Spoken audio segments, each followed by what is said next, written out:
President Obama said Tuesday he wants more facts about chemical weapons use in Syria before ordering any U.S. response. But we don't know how they were used, when they were used, who used them. We don't have a chain of custody that establishes what exactly happened. And when I am making decisions about America's national security and the potential for taking additional action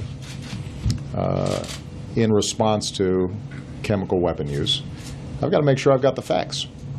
Analysts say Mr. Obama is not ready to get involved in Syria's conflict, which has taken about 70,000 lives so far.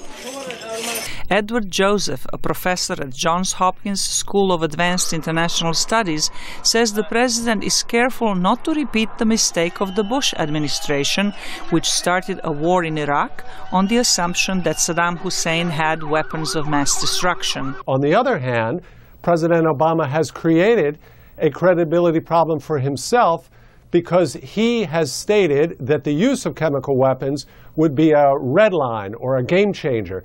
So, which would, of course, put his credibility and credibility of the United States at risk if, in fact, Assad has used chemical weapons and then the U.S. does not react.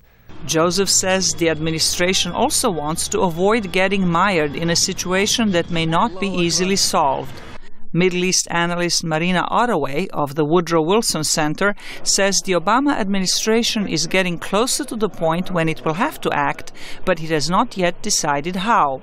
I am sure that it will not be by putting boots on the ground. I don't even think that it's going by offering air cover, by cooperating in establishing a no-fly zone. I think it's much more likely for, at least as a first step, to take the form of sending arms to the rebels, to the Syrian rebels.